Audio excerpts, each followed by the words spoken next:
esanga kutu do senga bien makasi na zangi na maloba nzamba pambola bango misala bango kende liboso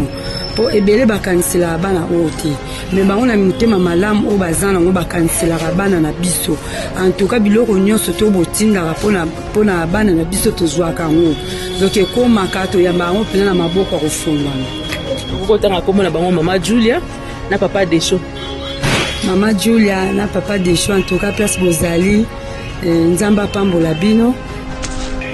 Merci bande au bâti de solution. Angela papa Desho bapesika. Angela papa Desho, papa Desho apesi mama yidi biso. Papa Desho apesi merci parce que merci mama est aussi. Na bande ko basu biso Angela papa Desho nzamba pambola. Hop multiservice ezali agence oyo memeli bino elikia to pe espoir na domaine etali voyage pe impression.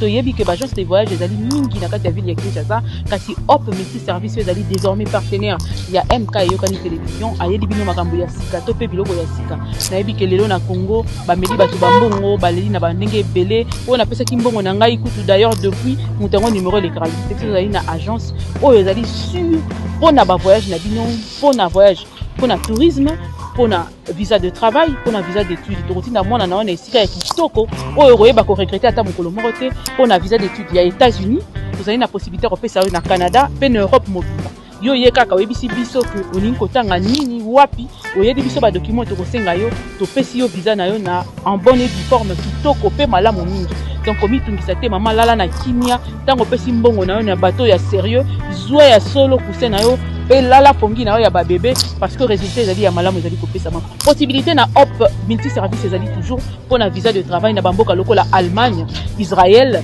Canada et puis États-Unis pour na on ezali na besoin mais pour na tourisme to komema yo esika nyonso lingi pe poyeba kokomisa yo kozala na yo elongo yeba koyeba kozala dessus te na Hop ba surprise ya kitoko ezali soko yeyinde to kobetela yo ya solo lisolo yango ndenge ni koyeba kosalama talaka ndenga na lati ozinga bien. Vous comprendre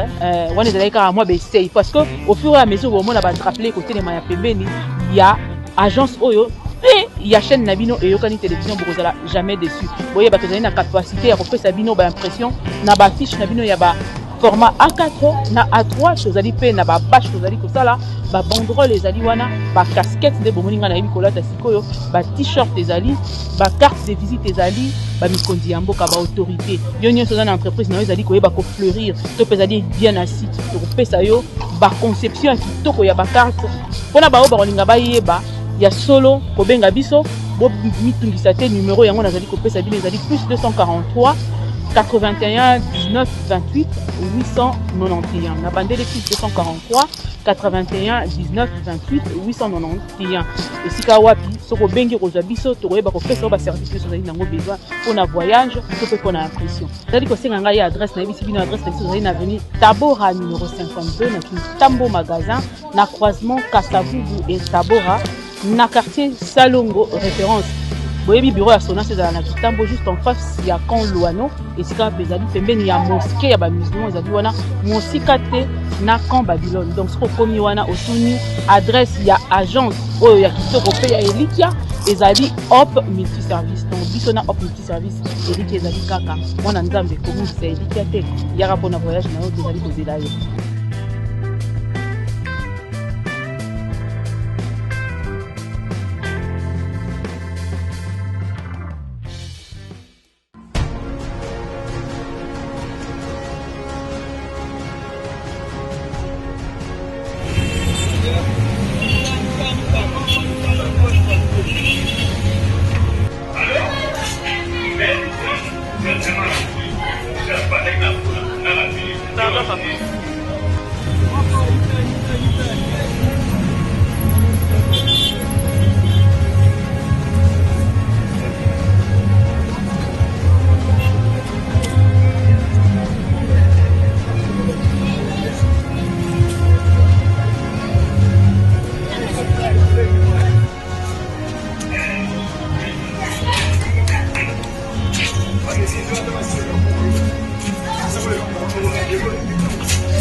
Mbote bandeko balandi ya des shows de Nart TV, mbote bandeko balandi ya Yokani télévision, ba ebokozali bakwa kolanda biso na kati ya émission oyo. Merci na bino nyonso bolanda biso de partout. Lelo yo tokiti na bino elongo lisusu comme autrefois tozaki ko libérer quelques femmes na kati ya hôpital. Lelo toye na bino lisusu accompagné d'une autre maman Julia na Allemagne tour oyo na nokodesho na boyokani ya nokodesho tokiti awa na orphelinat oyo pona kotika mwa ndambo oyo emonanaki pona koyeba kosunga bana oyo bavandaka na orphelinat oyo bozali komona inscription na nsima na ngai ndenge nini epesi ya solo yango toye awa pona koyeba kopesa bana oyo mwa eloko ekobakisa mwa 1 plus na mwa provision na bango na mwa eloko oyo baza nango ya kolia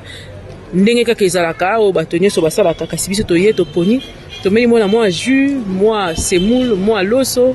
moi gâteau tout les na bango ensemble gâteau na juana et puis tout que la bango moi ça qui quelque sac à l'osso moi semoule moi bidon huile moi sucre pour na et permettre bango ba me gâteau ko poussa moi ndambo mikolo pour ça la bango bien yo pozali elongo la biso soki olingi koyeba ko sala bolamu na bana moko na ba mama moko na kati hôpital topé na bande ko mususu awa kozanga te koyeba ko contacter no ko des shows oyo na ye musika kuna esika wapi azali tozali ko travailler en collaboration na kati ya musala oyo tozali kosala ensemble na ye biso ye tozali lokola miso pe makolo na ye tokiti na kati esika ye esika wana musika azali moya ezali te mais de loin azali komona biso mama Julia na Allemagne topesi yo matondi mingi yango ko tokene na kati po mona bana ndenge nini basepeli na geste osali bango pe responsable na bango ayebi kotika mwa liloba pona koyeba ko remercier yo pona eloko bazali koyamba lelo nzamba mona papa mbola ba oyo nyonso yo bayeba ko tia maboko na bango na musala to yeba ko sala bayeba ko tia musala na bango na musala oyo noko de choses ali ko sala na musika nzamba lemba te to pa lemba te ko bakisela ba mama nyonso oyo na motema malamu na bango lokola ba mama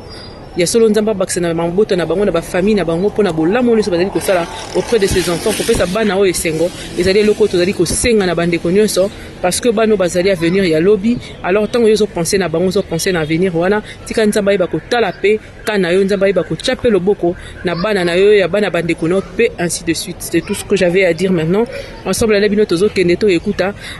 maman azali responsable kuna et puis bon mon ndeni biloko ekoti ainsi de suite donc on y va avec vous ensemble na pesa ye mo mbote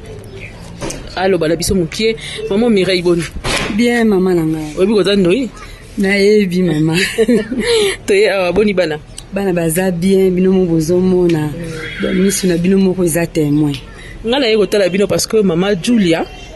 aleki na nzela ya noko des shows de Nart TV mama Julia en Allemagne aleki na sima mama Julia en Allemagne aleki na sima ya noko des shows de Nart TV azali pe mopandisa ngoloko la ngai bango bazali na mikili ya poto nde batini mwa biloko toye nango bino bomoni oboyambi awa pona kopesa bana oyo ata mwa eloko ya kolia eloko ni koloba na bango bon eloko kana koyi koloba na bango nzambe pena apambola bango abakisila bango ya ebele po bata ya mitema malamu boye donc esanga kutu do senga bien makasi nazangi na maloba nzamba pambola bango misala bango ekende liboso po ebele bakanisela bana ote me bango na mitema malamu o bazana ngo bakanisela bana na biso en tout cas biloko nyonso to botindaka pona bana na biso tozwaka ngo donc ekoma kato ya bango pena na maboko ya kofungwana okotanga komona bango mama Julia na papa Desho mama Julia na papa Desho en tout cas place bozali nzamba pambola bino na part yanga mama Mireille secrétaire orphelinat arc-en-ciel donc nzambe pena apambola bino nyonso botindela biso ekomaka bana na biso bazala pena na esengo. D'accord. Oyo bomoni azali secrétaire ya orphelinat awa donc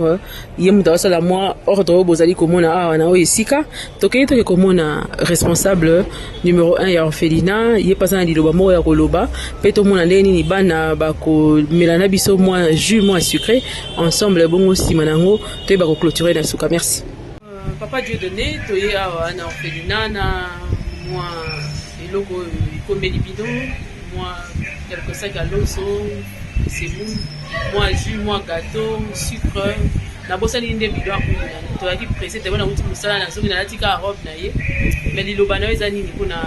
bato yo bazali ko accompagner biso na musala ko musala ya koyeba ba orphelin sala ko lo bana ba na zolinga na bana ko remercier yo d'abord parce que na simano ne ba kuso ba yo ndo yekibiso na simano esali ke bato basuli biso na zela na yo basunga biso na mese j'aimerais dire tout simplement que nzambe bana bitika pambola amen afuto makasi azolisa ya mingi koleka parce que c'est pas la première fois oyaka na biloko bana na biso bana biloko no mbaleke lelo osali donc oyende na ndako nzambe apambola yo apeso longo ya mibale na ina remercier bandeko oyo batile biso lisuni na nzela ya papa Desho bapesinga na nzela papa Desho papa Desho apesi mama yeli biso papa Desho napesi pe merci parce que na nsima na ye pe tosu na bandeko basungi biso na nzela papa Desho nzambe apambola yo mpona mosala ya transi orphelin baliaka bamelaka batanga mama za moni bazokota ekole selon baza bongo. Alors tant que nous sommes à travers notre maman, c'est que nous pouvons dire en tant que papa yabana oyo c'est que nzamba pambola bino de cela vous allez nzamba futa zo mse on a besoin de contacter biso so pour contacter maman bozi biso asa mona ndako so vous pesi et comme la biso c'est pas la première fois. Et les bons de vous bénisse dans les mots de Jésus. Merci beaucoup, papa. Merci.